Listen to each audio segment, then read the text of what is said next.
Not sure how to be authentic in an interview? You're afraid you might be overlooked or judged, so you pretend to be someone else? Hi, my name is Aaliyah, and my next guest completely understands how you feel. And he's going to offer three pieces of advice from personal experience and how to bring your whole self to an interview. You don't want to miss this here on Early Career Unlocked.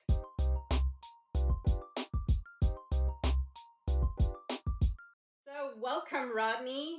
Hey, Leah, how you doing? Thank you so much for having me on today. I'm really excited to have the conversation with you. I'm glad that you're here. And to our viewers, Rodney and I have a fantastic story of how we met. It is like one of those great stories about how to network, but I'm going to save that for another episode because today Rodney's going to give us some great advice about how to bring your whole self to an interview. Rodney, before you share some insights and your advice, tell the viewers a little bit about you. Yeah, so a little bit about me. First off, like I'm a father, I'm a husband, I'm a speaker for lots of different conferences. I would say what's important to me is like my faith, my family, and I'm actually Mexican and Apache.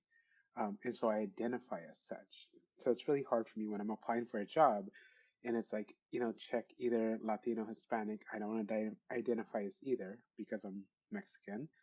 And when it says like, are you Native American or, Native Alaskan, I identify as Apache, right? I don't like really like terms being put on me because I feel like that's a way for people to encompass you into their safe space, right? Hmm. And so for me, I identify as like Mexican and Apache, and I'm a director of diversity, talent engagement, enablement at DocuSign. But I'm going to be speaking to you as like Rodney outside of my current role. I've worked at LinkedIn as a senior business inclusion recruiting business partner. I worked at Facebook as a diversity recruiting program manager. I've been a recruiter, I've been a talent acquisition manager, and I ran a US government study called ISIS supporting Facebook, Google, LinkedIn, NetApp, and JP Morgan.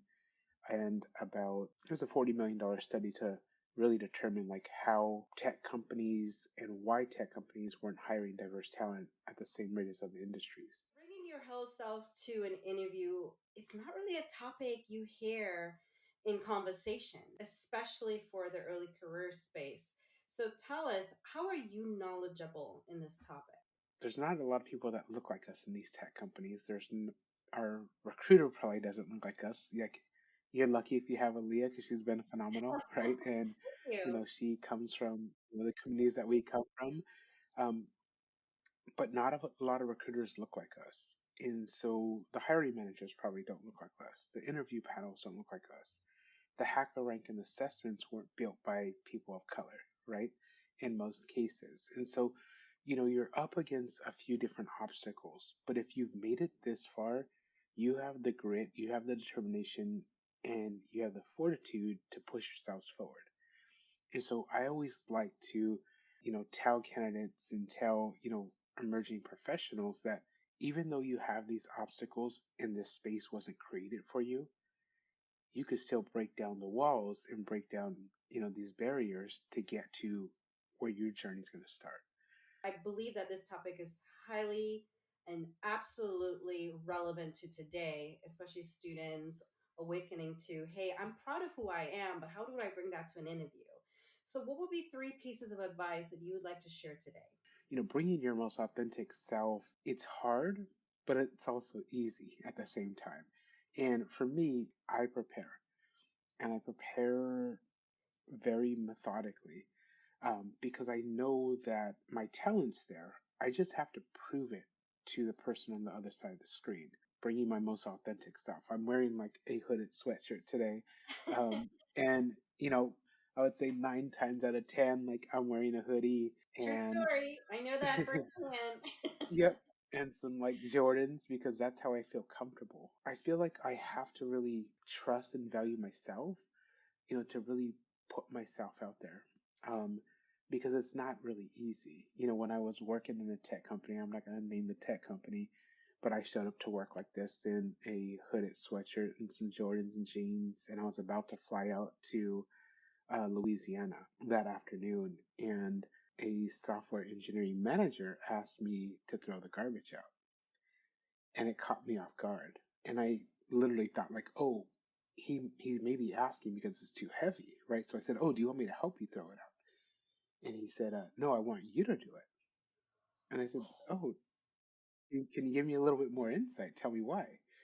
And he took a step back. He's like, oh, you don't work in the services. I said, no, I'm actually a program manager for diversity. He's like, oh, I'm so sorry. But he made the assumption because I came to work in a hooded sweatshirt and some Jordans that I wasn't a professional as he's seen the word professional, right? And so that experience has always stuck with me. And I will never sway away from like being who I am. Typically I like to have a two on top with a highball fade haircut because that's how I feel comfortable.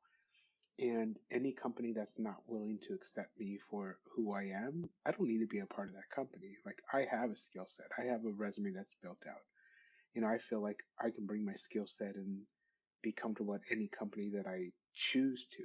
And as you're interviewing at companies, you know, really interview them right back. See if this is a space that you could be your most authentic self, that you can bring your whole self to work, and that you don't have to, hide or cover who you are. Because I wouldn't want to be receiving a paycheck and having to hide who I am every day to receive that paycheck. Number two is like leveraging your cultural capital. And one of the reasons I say leveraging your cultural capital is first and foremost, companies since George Floyd's passing and murder, you've seen so many companies really restate their diversity efforts, right? And push money into like what they could do to hire more diverse talent. And I'm going to give you an example metric wise. So to hire traditional talent, it's about 16,000 per hire. To hire somebody with a diverse background, meaning in this case, I'm going to define it for you. So Native American, Native Alaskan, Latino, Hispanic, African American, or Black, or a woman in technical roles, that is typically about $70,000. Think of like extra time spent sourcing, extra time spent building partnerships with conferences, organizations, etc. All that's taken into the $70,000. But if a company decides to do this smartly and use data, then that number drops from 70,000 to 20,000, right? It's a $50,000 decrease. And so you could help companies find you easier by using your cultural capital. So like in my LinkedIn profile, in my resume, like I state right off the bat, like, I'm Mexican and Apache, right? So they don't have to wonder like, is he part of like a Latino ERG or a Native ERG? Like I'm telling you right off the bat exactly who I am. And I would encourage you to use your cultural capital, whether however you identify, right? Again, this is about bringing your whole self to work and then really breaking down those kind of recruiting barriers and some of those recruiting gatekeepers to really showcase who you are, the skill set that you have. And I would even say during your interview, like when a manager says, the golden question, tell me a little bit more about you. Who am I interviewing today? Yeah, your Like, elevator pitch. yeah, give them that 1 minute elevator pitch, but again, hold true to like who you are. Because again, you don't want to work in a company. Well, I wouldn't want to work in a company where I have to hide who I am. And when Mexico's playing, like I will wear like a Mexico shirt, right? In like a soccer tournament or what have you. Because that's just who I am, right? And that's where I feel comfortable. And I would never want to have to wear like a jacket over that, right? Or, not be able to answer any questions regarding what I'm wearing. Say like my third piece is, really accepting where you are currently, on your journey and defining where you want to go. And, one of the reasons I state that is about 85% of computer science students who come from diverse backgrounds and communities, don't complete the degree. And a lot of that is, because we've been taught that, like, you have this daunting task of becoming a product and technology professional in front of you, right? But again, that's outside noise. What got you involved in tech? Why do you love, tech? Whether it be coding or, you know, any other side of the technical sphere, like think back there, right? Think back of, I would say, what's your why behind this work? Um, and I think accepting kind of where you are, that you're a growing professional and you're still learning, you're still developing, and your untapped talent, which is like phenomenal, right? And then think about and start writing down the steps of like where you want to go. Is that like obtaining your first internship by your freshman or sophomore year? Is that obtaining like your and securing your first technical role by the end of your junior year? All this is possible, but I would say one of the things I really encourage emerging professionals to do is come with like a vision writing exercise for yourself. So, today is December 15th, 2022. Write a letter to yourself for December 15th, 2023 of what you want to accomplish. What are the obstacles in front of that goal? How are you going to break down those obstacles? And what does it look like once you hit those goals? Right? Because this really helps that vision come to life. And there's like many professionals, many athletes who go through vision writing exercises. Love, love, love. So, for our viewers, three things you need to know about how to bring your authentic self to an interview. One, being your most authentic self. Two, leveraging your cultural capital. And three, accepting where you are currently at and defining where you are going. So those are really wonderful piece of advice, Rodney, and I truly appreciate you being here to share that. Just to wrap things up, is there anything else you'd like to offer to our viewers? Yeah, I would say there's a book that's really helped me out really early on in my career. I've read it over and over a few different times. It's called The Talent Code.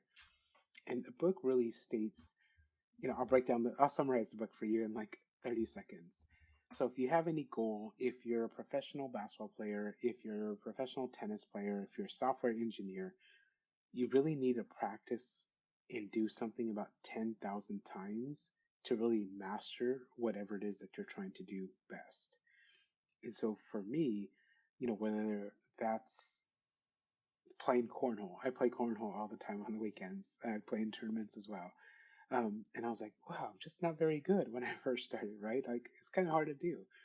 But it's more than muscle memory. It's more than just focusing. It's more than just trying to get a beanbag in a wooden hole. It's how do I put this all together and how do I replicate these reps to ensure that when I go to a tournament, when I'm playing in the backyard with my niece or my friends or my daughter, um, that I'm truly being my best self because I prepared for this. And so the talent code is really encouraging people to do things at least 10,000 times to really have that mastery of it. So, hey, if it's going into an interview, right? A lot of you guys are going to be going into interviews soon. Like practice over and over with friends, with colleagues, with professors, with current managers, anybody you can, anybody who's going to listen to you. They might not know how to code or how to do what you're going to do in that role, but you do, right? So go ahead and get comfortable with speaking the true version of you. Thank you so much, Rodney. And I will try to find the talent code where you can get it, maybe on Amazon in the description below. But it was truly a pleasure having you today, Rodney. And I love your advice. Thank you, Leah, and best of luck to everybody out there. Connect with me on LinkedIn if you ever need support. To our viewers, subscribe for more career advice from industry experts every week here on Early Career Unlocked.